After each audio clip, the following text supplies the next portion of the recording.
And now we are going to move forward in the next country because we are ready to welcome our colleagues from China and Japan. Sorry. Thank you. And I want to welcome on stage Chris Krause and the distinguished guest coming from Japan.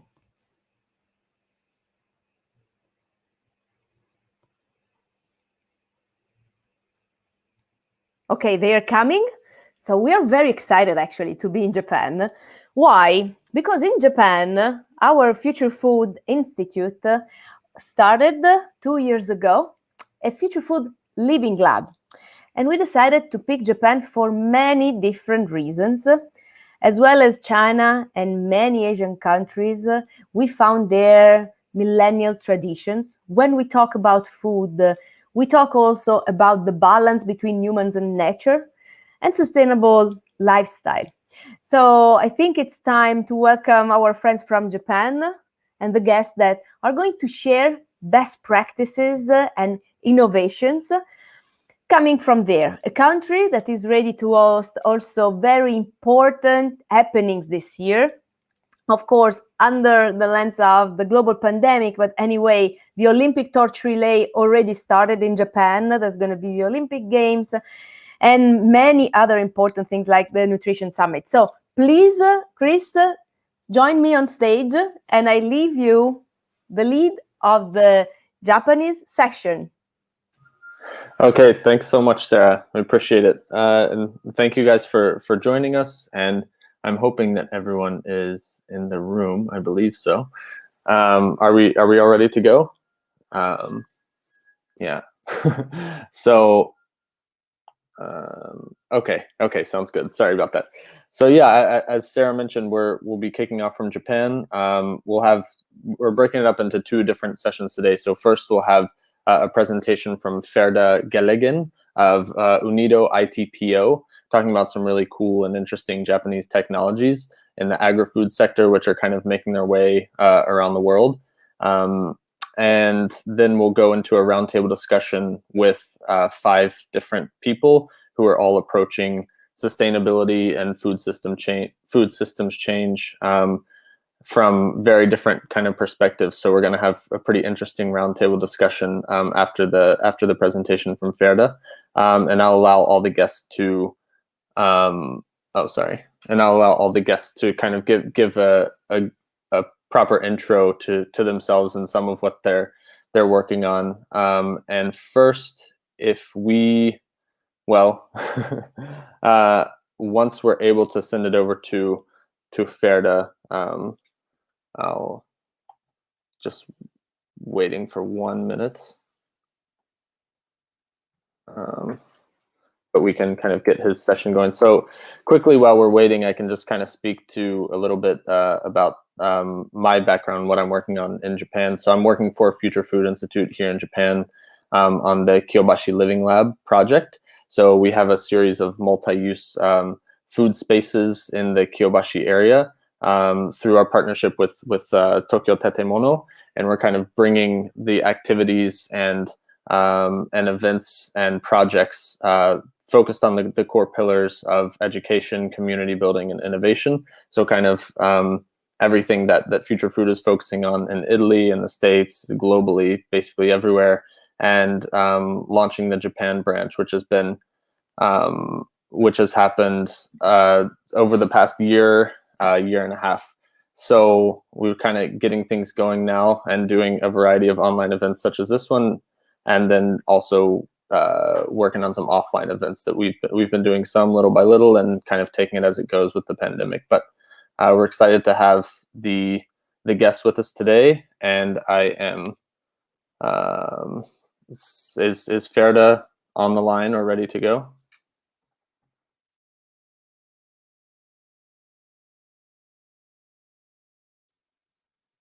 Okay, I believe so. Sorry. Yeah. Yes, I can hear you. Sorry. We were in the room with some other guests, and then Then we heard there was another link, so I just came in this link now. Oh, okay. Sorry for the trouble. No, there was a confusion on our side probably. Okay. So yeah, am I supposed to go ahead or? Yeah, if you don't mind giving an intro and then kind of the presentation whenever you're ready. We can hear you okay, so okay, so I can go now, right? Yes, okay. sir. Yep. All right, so let me just share my screen. And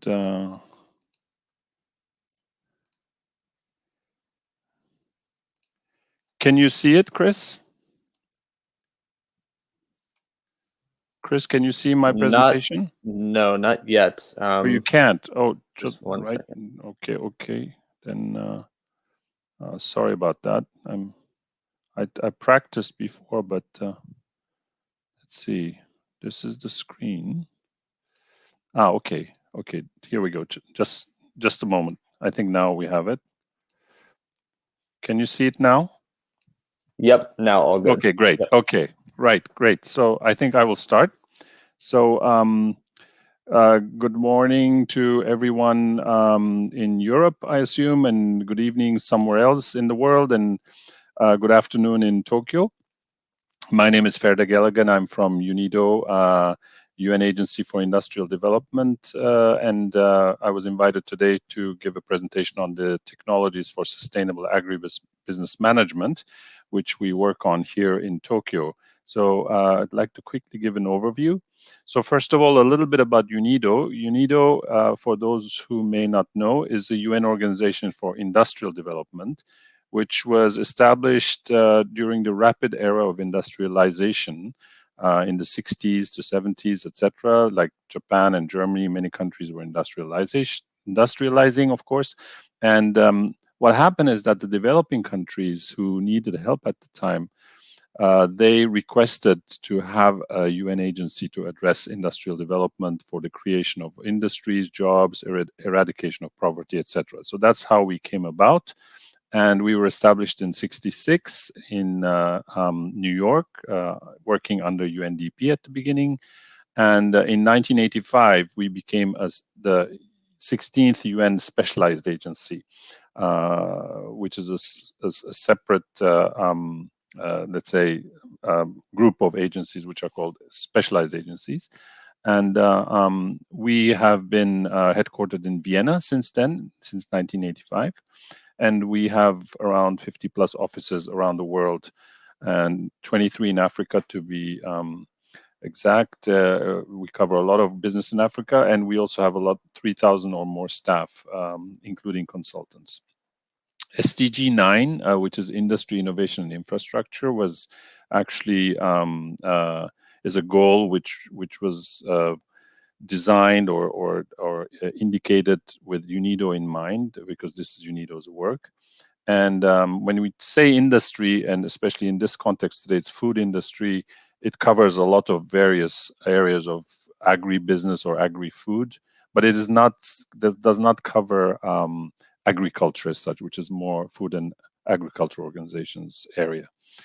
And our Director General, you can see here, is Mr. Lee Yong. He's finishing his second term this year, and so on. So you need those three priority areas are here. Creating shared prosperity. This is allowing youth and women's entrepreneurship to flourish in developing countries. Also addressing food security and technical training issues. The second one is advancing economic competitiveness. This is quite important because countries which need to develop, they need to improve their trade capacity so they can trade and invest, and also come up with innovation and being able to invite technology and creation of jobs. So this is a big area we work in. This is the area we work in from Japan, actually. And safeguarding the environment that deals with climate change, green industry, clean technologies, and eco-industrial parks as such. And the environment is also handled, as you know, by UNEP, for example, UN Environment Program. However, we get involved because we're closest to industry and private sector, which actually is a source of course, pollution and environmental concerns. So we try to address those needs. Inclusive and sustainable industrial development is extremely crucial for poverty alleviation in developing countries. And quickly about UNIDO in Tokyo. So we are called ITPO, which is Investment Technology Promotion Office. It's a little bit technical, but what we do is basically promote Japanese investment and technology from Japan here to all developing countries. We have a small staff of around 24, and we also have 4 staff including 4 staff in Africa, actually. And our sponsors are the Ministry of Economy, Trade and Industry and the Ministry of Foreign Affairs of Japan, for which we're very grateful. We're headquartered at the UNU. Those who know Tokyo and Japan might know it. We're there.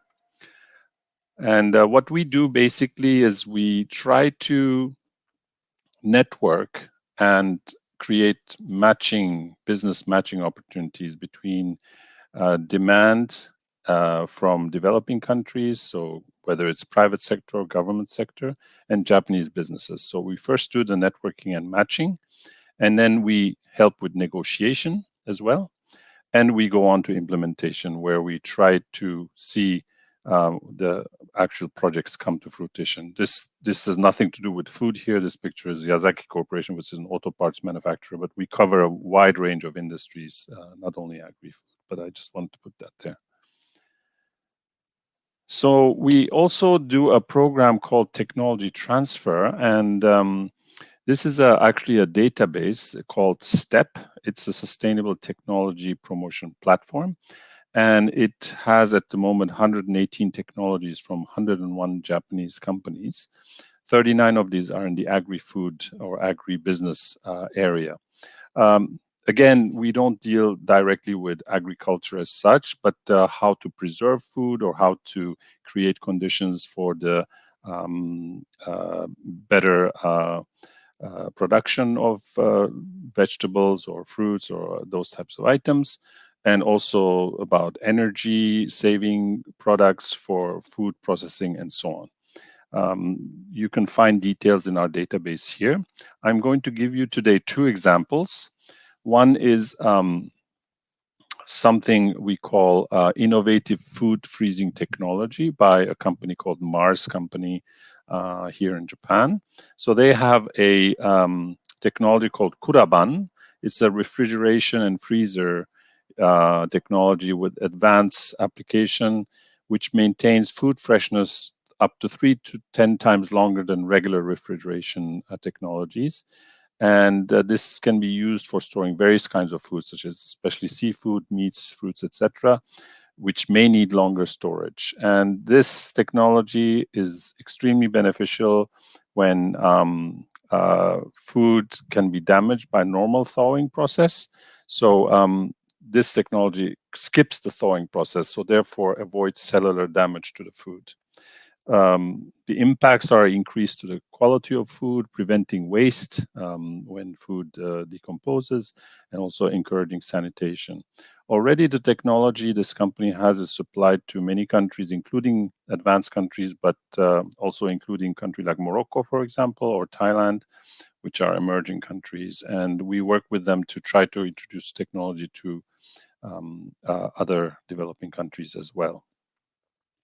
And another case I'd like to share with you is about waste recycling from rice husk. So it's a rice, of course, is a commodity which is grown in many, many countries in Asia, Africa, even in Latin America, etc. So it's used a lot. As you know, like in Africa, many people eat rice as their main food intake. And so there's a lot of rice husk waste. And so this company called Tromso Company Limited invented this grind mill technology which uses underutilized rice husks in such countries and turns them into fuel, which can be used for cooking. This process is quite simple, going through grinding and compressing rice husks and coming up with the briquettes. No binders or adhesives or chemicals are needed for the process.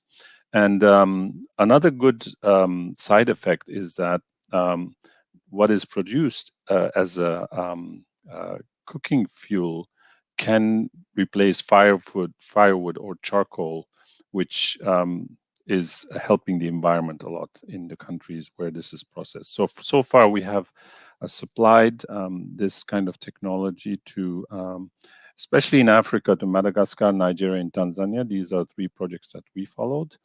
And you can see here at the bottom of your screen the process and also simple technology and the end product that we get.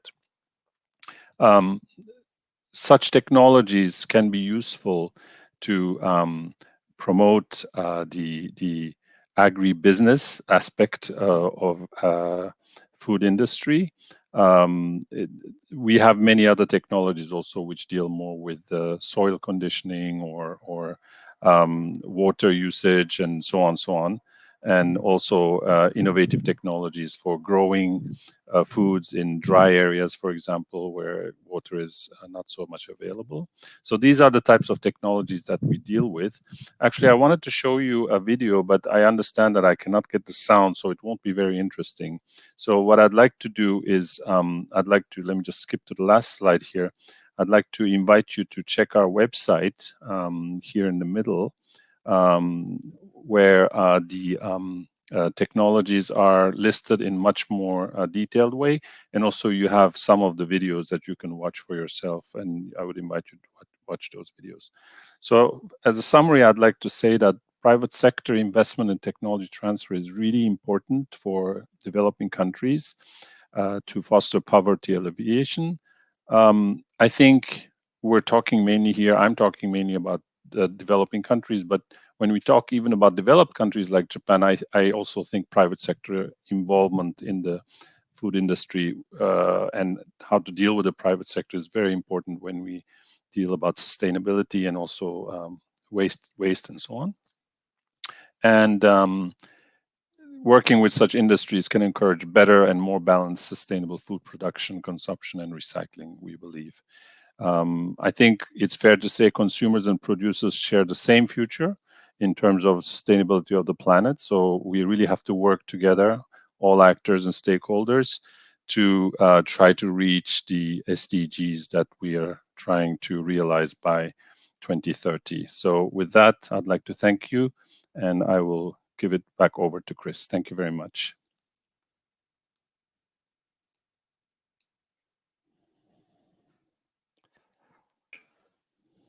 Okay, thanks very much, Freda. Appreciate it. And sorry, the video might have been a little bit troublesome on this one, but yeah. Encourage everyone to go check out the video from the link. That's quite a cool. Yeah, I'll put the link on the chat as well so that people can see it. Okay, great. Thank you very much. Okay, if the host might allow all the other guests in for the roundtable session, so we can get that going.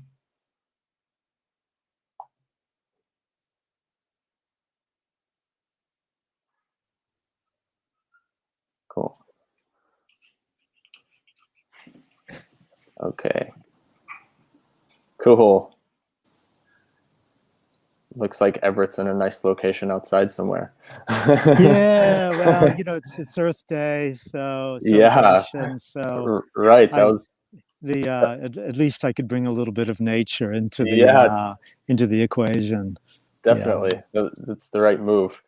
Okay, cool. So before we kind of hop into some of the questions, some of the discussion, I just wanted to kind of give you guys a chance to present yourselves and kind of some of what you focus on, some of what you're interested in or working on. So maybe if we can start with Momoko and Nakamura, if you don't mind going first. Sure. Hello. I am a former television producer for food shows, mostly in the US and the UK. And my current work is really focused on cultural conservation and storytelling from the Japanese countryside. I use various mediums, which include writing, video, audio. These sorts of discussions are my favorite. And trying to kind of connect the dots of the food system to have a more vibrant communication about it domestically and also internationally. So I look forward to our conversation. Thank you. Cool. Thank you. And maybe next we can we'll go with Professor Enrico Traversa, if you don't mind giving a quick intro. Sure. Thank you very much for the invitation. And I'm a scientific and technology counselor at the Italian Embassy in Tokyo, but in my previous life, I am a professor in material science and technology.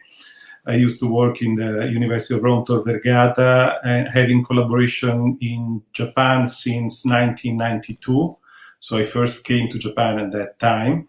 And from 2009 to 2012, I used to work as a principal investigator at the WPI Institute Materials for Nanoarchitectonics at the National Institute for Material Science in Tsukuba. Thank you very much. Wow, thank you. Thanks very much. Okay, maybe next we can go over to Everett Brown. Okay, hello everyone. It's a pleasure to be here. I've been in Japan for about 30 years. I came over as a photojournalist.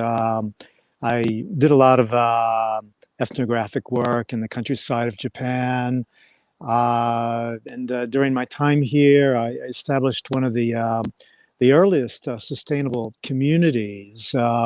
We had a farm-to-table restaurant, a learning center for young people to come and to learn about agrarian living. And the name of the community is Brown's Field. Since then, I've established the Kyoto Kaisho Foundation. And the role of the foundation is to support rural communities around Japan, to help them to identify their strong points, in order to really to develop, especially I think what's important is develop a sense of local pride, and this goes into the agricultural sector as well as the other economic sectors, and I'll talk more about that later once we get into the discussion.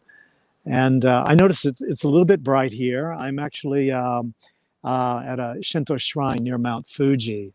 And I chose this location today just to bring a little bit of nature into the conversation. Very cool. Thank you for doing so. Yeah. My pleasure. Thanks very much. And next, Miyoshi-san, I believe you're in now. If you don't mind giving an intro, thanks. Okay, hi everyone. My name is Miyoshi. I think I should be outside, but sorry for being inside. But yeah, my name is Miyoshi, and I am Vice President of Bioform Organics Asia, which is the movement, international movement of supporting and leading organic agriculture in the worldwide. And from Asia, especially, we work closely to the local governments and also youth and women. So, and I personally work for local governments in Japan, especially I live in Chiba Prefecture in Kisarazu. And I supported to my city to declare organic city. And as I believe Brown-san lives or in the Isumi city, which is also a very organic place. But yeah, we work together. And I think today's topic is kind of like how to support or revitalize communities. And I think it's really important for the people who can connect it into the local, and the sustainability is, I think it's from the local community. So thank you. Cool. Thanks very much. Yeah. To that point a little bit. So why don't we I wanted to kick off maybe with talking about some local communities and maybe rural kind of culture and agriculture in Japan, and maybe some of what that some learnings from that which might be applicable for the rest of Japan, but then also internationally, because I think sometimes in Japan, from what I've seen so far in our work, oftentimes companies or key players in the food space are looking outside and externally for answers, and this is to an extent normal to happen in all industries. But I think there are also so many crucial and important things from Japan, which are worth highlighting and getting on a larger scale, not only domestically but also internationally. And I know, Momoko, you've done kind of some work around that, and frankly, I think everyone on the call has. But Momoko, maybe, and Everett, if you guys can kind of speak to what some of the top best practices might be from what you've seen from rural producers or actors in Japan, and some lessons we can all learn from there. Yes, Everett, do you mind kind of leading the way?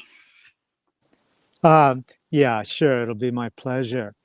I think you're right, Chris, that a lot of Japanese companies, especially food companies, are not really getting on the ball in terms of developing the food resources that are available here in Japan and exporting them. I think one of the most interesting examples is what I see with some of the sake makers who are exporting fermented rice drinks, which in Japanese is called amazake, and these amazake rice drinks have a lot of potential, not only in the first world, but also the way of making it, of using natural enzymes and yeast, can be something that can be brought into the third world in order to address some of the food issues that we find especially in rural areas. I'll just go a little bit further on that.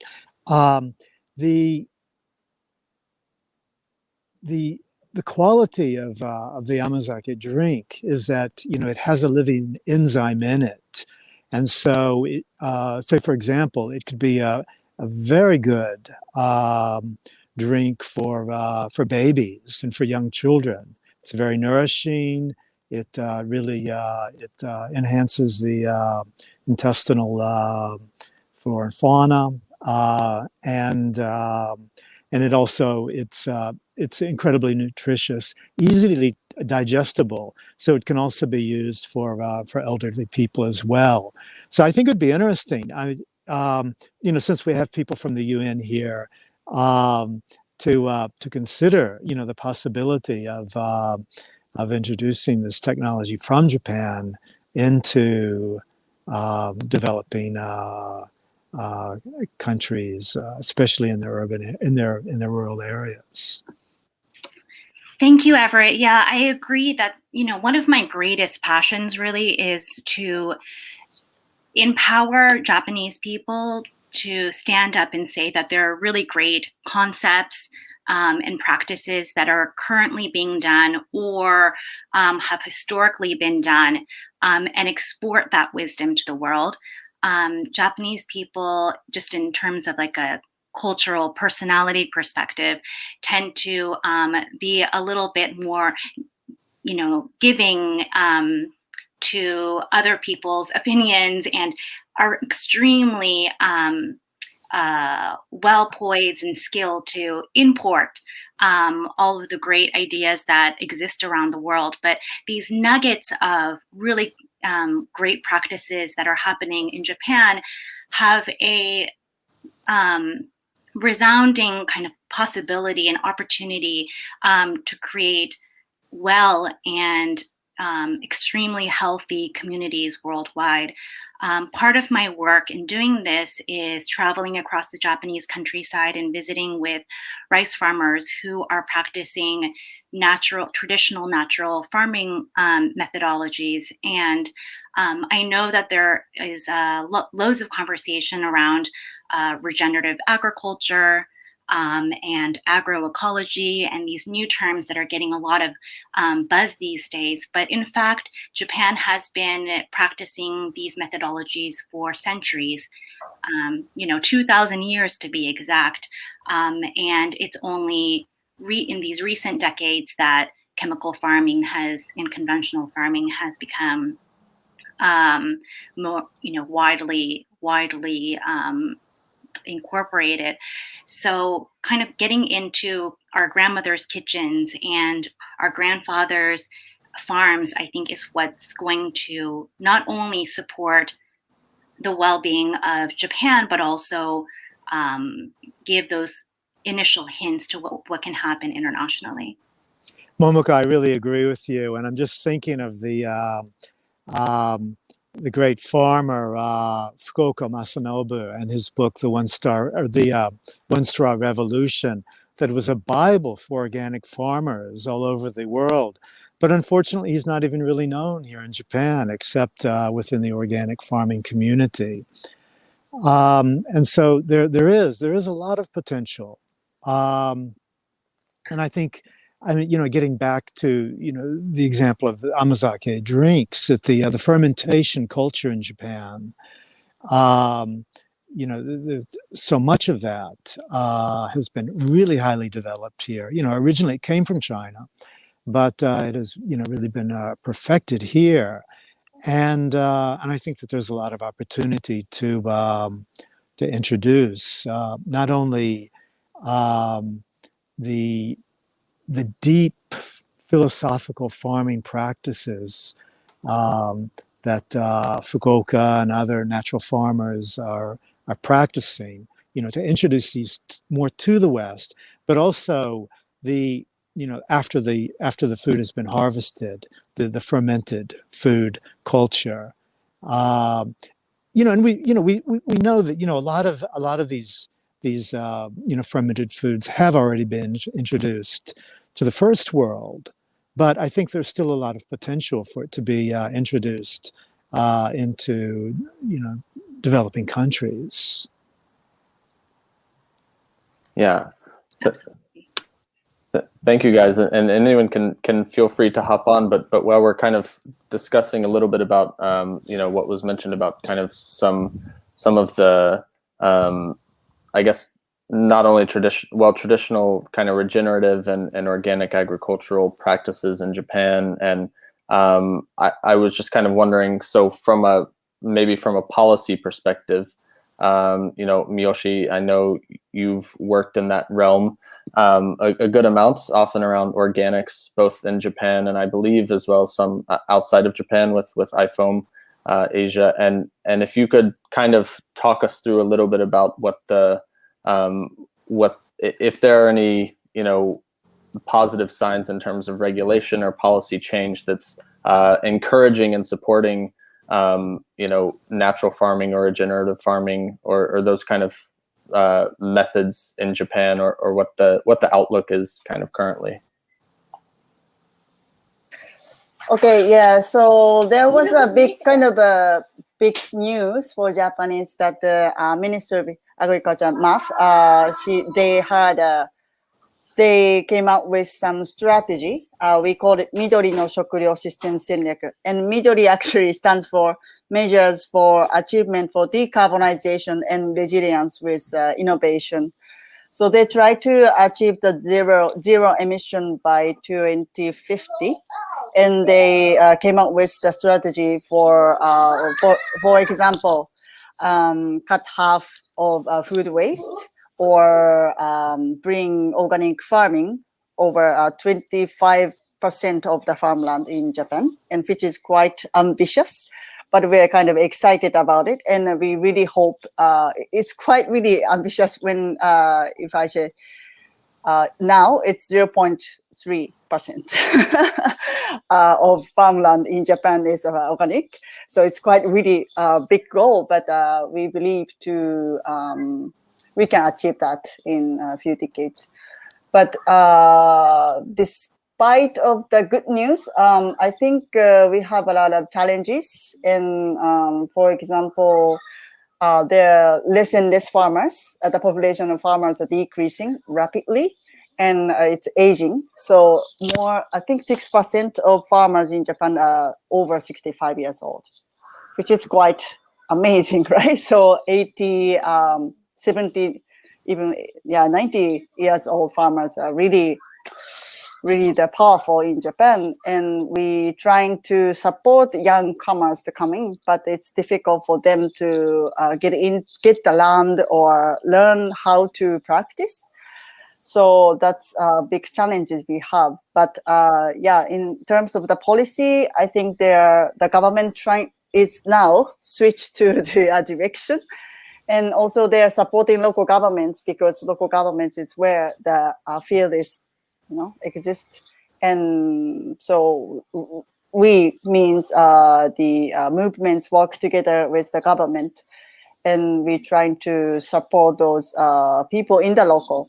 And there are many young people in Tokyo actually really interested in to get into the agricultural sectors, and but those people never do the farming or never lived in the countryside, and they're kind of, many of them go there and had a difficulty to live up or keep up farming or live in the society, small communities. So, but I believe there are big potential, and a lot of people kind of accept the organic lifestyle, and they, especially this Corona pandemic, people willing to move out from the big city to the smaller society. So I see the Right. potential. Yeah. Miyoshi, I have two questions for you. One is, what can be done to get Japanese large companies on the bandwagon about organics, to really, to build a market, like we see in other first world countries. Do you have any insight into that?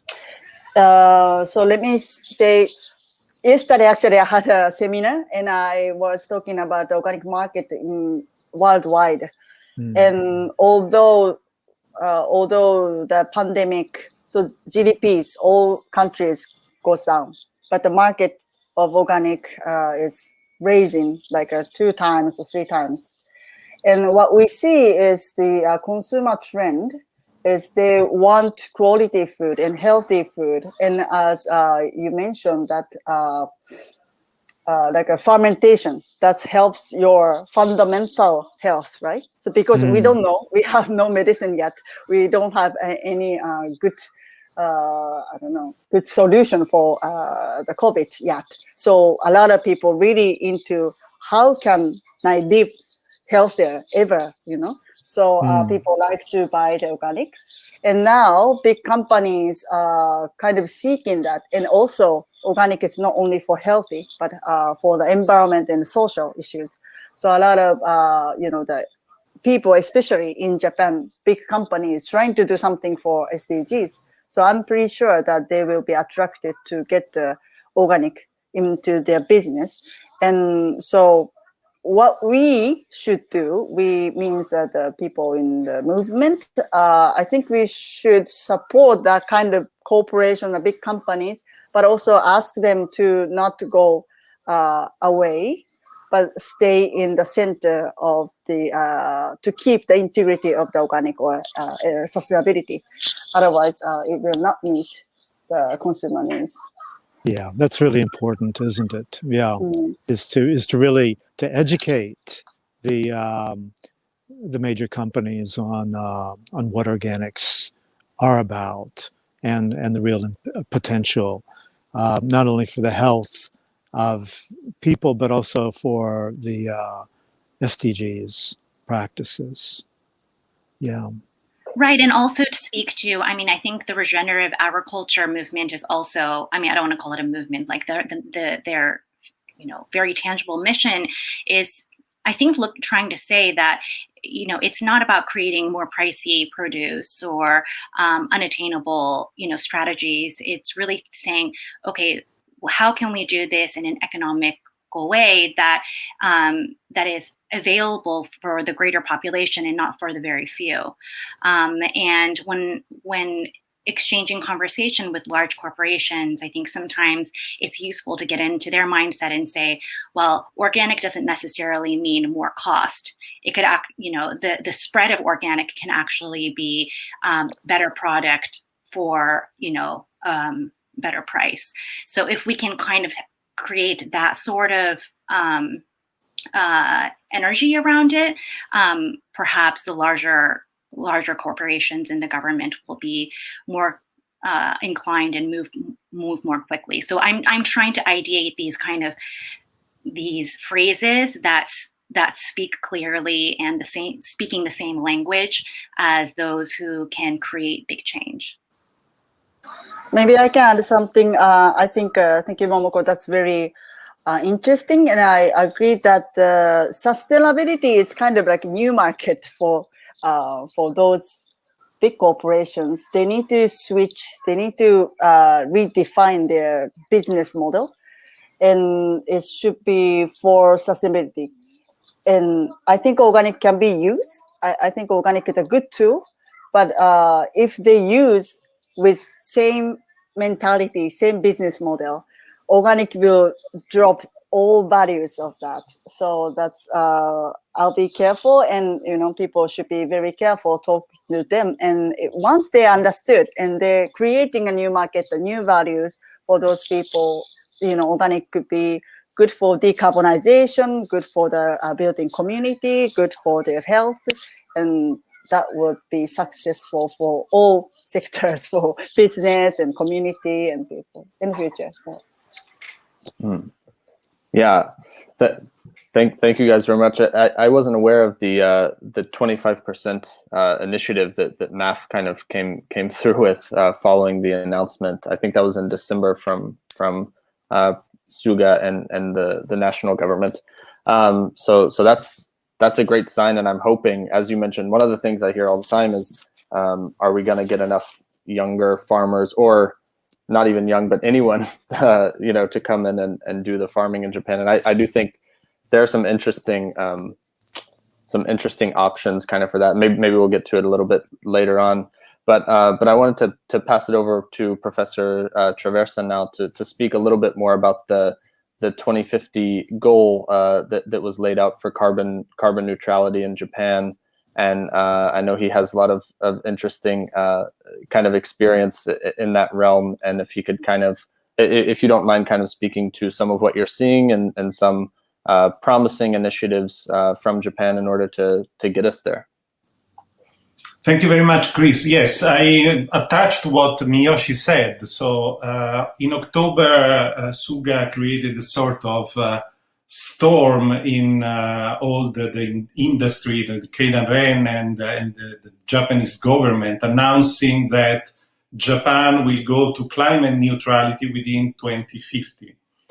This is, if you put this historically somehow, it's very, it was a real thunderstorm. So in the previous government with Abe, they always were talking about sustainable development goals. So they were talking about energy initiatives with hydrogen and many things. But when they were going to real things, nuclear was there, coal was there. So it was not really clear if the acts were following the words.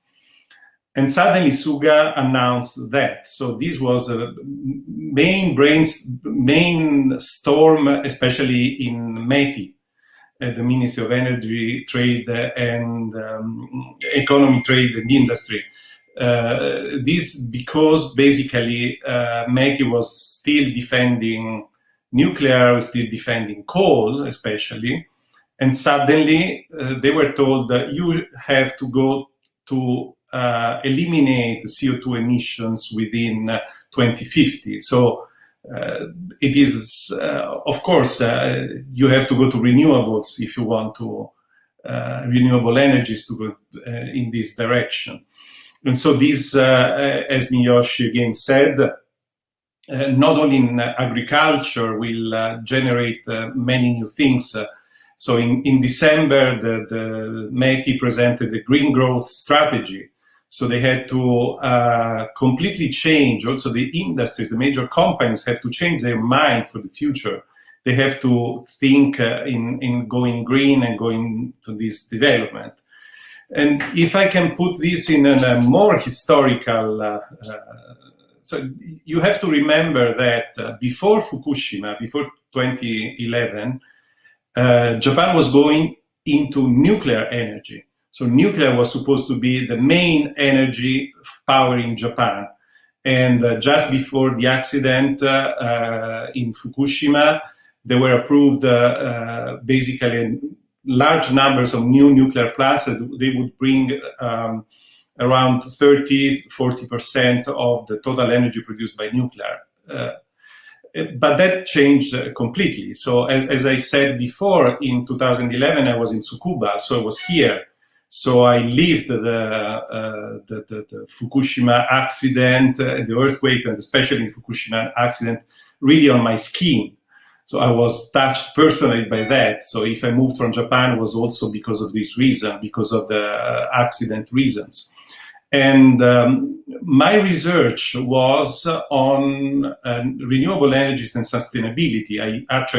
I fought with the management of MANA for having my group named the Nanomaterials for Sustainability. The first year they didn't allow me, but the second year I managed to get this name. I mean, it was Nanomaterials for Renewable Energy, but then it became sort of sustainability. Since I'm tackling these sort of problems from energy point of view, so also health point of view, I mean, always with materials, since many years, I mean, much before the Sustainable Development Goals were established by United Nations. So I was extremely excited when, after the Fukushima accident, basically Japan at the beginning decided to stop with nuclear energy. And but then they started to import LDG for producing, so fossil fuels. So the CO2 emission increased rapidly from 2011 to 2013, and then started to decrease again. So basically, I mean, the same Fukushima accident caused the same shock, let's say, in Germany. Germany decided to stop with nuclear energy, and they started with renewables. And now they produce 40% of electricity with renewable energy. Japan decided to stop, and then decided to start again. They never take a clear decision on which would be the energy of Japan. So the result is that now we are, I mean, last year, renewable energy reached almost 22% in Japan. So there's a very rapid increase in the recent years. And basically with 22%, they already reached the NDC target that Japan fixed for 2030. So for the moment, the targets for long-term and NDCs for 2030 and medium-term are still not ambitious, but the government is working on that, and it's promising to change energy mix and then to raise the ambition for CO2 emissions. This is a work in progress. And I can see that really there is a lot of change in the Japanese government and a lot of push in this direction. And so we are living exciting times for this. And I hope that with Japan will really be one of the leaders in the world in this fight. I have to remember that Italy is co-organizing the COP26 this year with UK. And it's this year is also has the presidency of G20, where climate issues are of primary concern. That's also an interesting time for me to work on this field in the Italian embassy in this moment. Thank you very much. Enrico, I'd also just like to add that I am becoming more and more aware that there are people in Kasumi-Gaseki, in the different ministries in Japan, that are developing networks to really to move forward so that they can actually create significant change. It takes time. You know, in some ways it's it's going to require a shift in the power structure with with the new generation, the younger generation. But within the Ministry of the Environment, at the highest levels, there are people that are very serious and about creating vital change. But the reality is in Japan is that big things take time.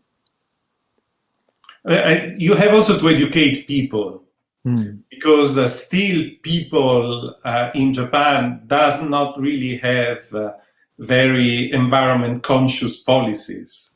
But again, also in this, things are changing. For instance, very stupid matter, plastic bags in supermarkets and packaging in general in Japan. So now, 2 years ago, 3 years ago, everybody was using the plastic bags at the supermarkets. Now you pay for that, but I don't think that this is the reason. I think there's a more increase in awareness. And now I can see at the supermarket, majority of people has their own bags and put their stuff in their own bags, using again and again without using the plastic bags. So also, the behavior of people in Japan needs to change for being more environmental friendly, and I believe it is changing. Yeah. Absolutely. And I think that when it comes to education, going back to electricity, most people don't know that they usually have an option to choose which electricity company to use, but they just kind of go with the most common option. But that said, I think it was a couple months ago, there was a huge problem that arose from a market issue, a market and pricing issue with companies like Tokyo, natural energy and that sort of thing, where the prices rose like 100-fold, and customers were in a place where they were extremely taken aback suddenly when their bills were 100 times more than they were expecting. But I think the intention is good. The intention is good because they're trying to not add additional costs, and they're passing down the market rate. But when that market fluctuates so heavily, the consumer can be put in an extremely sensitive position. So I'm not sure what needs to change in Japan for that to stabilize or create more competition. I don't know what needs to happen, but first it's kind of education. Yes, you do have the right to choose your electricity company. And then second, like, how can consumers make that choice but feel comfortable with that choice and not have their electricity bills fluctuate so heavily? I think if I can just come in, there's various points that have been taken up, which really interest me. Picking up from the last one, educating the consumers, I think is so important, and a kind of seismic change, like the one that Enrico was mentioning. I fully agree with the plastic bags. It was such a simple change in a way, right? Just charging a few, yen, and then everybody all of a sudden goes to, their own bags and so on. I think that kind of thing is very important. And coming back to the issue of organics and how people can be involved to perhaps influence, I think it's really important that people speak up. And what I mean by this is not necessarily, marching down the Kasumigaseki area and, with placards and all this. But even when you go to the supermarket, like I often do this. If there's something I don't like, I will tell someone, a worker or a manager or whoever, why is this like this, or why don't you have this product or something? And I noticed that they're kind of surprised when I say those things, But I think if more people spoke up, and that's where the private sector, I think, is very important, because when you talk to the supermarket, you talk to the private sector, which is, selling those products for a profit, obviously, and they are connected to the distributors. The distributors are connected to the food suppliers or the growers or whatever. So there's a whole chain, and I think that consumers really in Japan and in other countries as well, but I think in Japan there's much more of a need for that. consumers have to speak up about their wishes and whether it's organic food. They'd like to have organic food which is not expensive, whatever. I mean, all of these things can be voiced out. And the more they're voiced out, I think the more people will take note and the companies will take note as well. So I think this connection is extremely important. I think because of the COVID situation, more and more people are thinking about their health. And this is really, it's a good opportunity to educate people about all of the chemicals that are in the food that are, scientific evidence shows that are this cause cancer, for example, as well as the oils that cause, inferior quality oils are, one of the major causes of primary illnesses now. So the timing is good. The timing is really good. Those of us in the media, this is the time for us to get the message out. Yeah. I wanted to kind of touch on, so we've kind of talked about approaching this. We only have a few minutes left, but we're all kind of approaching this somewhat from different angles, which is necessary. And I kind of wanted to ask some of your thoughts, whoever wants to speak about, uniquely in Japan, if maybe more of a bottom-up approach is kind of the way to go, or if a top-down approach is necessary. Like Momoko and I have talked a little bit about this, and how in Japan, perhaps maybe more than other countries, cultures, societies, maybe top-down approach might end up being a more efficient way to go. But I'd kind of like to get your thoughts. You guys have all lived in Japan a lot longer than I have. Chris, and yeah. I think it has to be approached from every direction Yeah. that is possible. Right. Right. Something we haven't talked about is the the bottom-up approach. There are a lot of young people now in Japan that are living what I call a kind of an archaic future. They're adopting a lot of traditional values, and they're creating a new vision for rural livelihood. And we have to remember that agriculture is half of it is culture, and farming as a work is a very difficult job to do. But farming as a lifestyle is one of the most enriching and healthy lifestyles that one can have. So maybe others could also add about what approaches, what are the most expedient approaches that we can utilize to make the shift that Japan is needing now. Maybe I agree that all dimension, and I believe there's no bottom and top anymore. It's just a kind of web of the relationship among us, and the diversity is a key. And I think for the sustainability also. And I think it's kind of conscious of how you see the world. Like you are different from other people, but also you are multi-faced, right? So you're a mom, or you're friends of someone, or you're a farmer, but you are also consumer. And I think those people, even in a huge corporation, they are people, and they are part of a society, part of consumers. So that's kind of a point of view is needed to take action. So I do talk to politicians, but I do talk to the farmers, I do talk to the consumers, and I'm just everybody, right? So I think it's important. It's not the bottom or top. I think it's from your dimension and every direction. That would be my answer. I wish Miyoshi would be right, would be correct, but we have the example now, top down. Suga, the Prime Minister, said we need to go green, and everything was changed. The Keidan-ren is changed, METI is changed, the government is changed, the approach is changed. So, I mean, Japan is still, unfortunately, still very much top-down, in my opinion. I agree that point. And one thing, once Japanese very slow to change, but once it's changed, it's fast.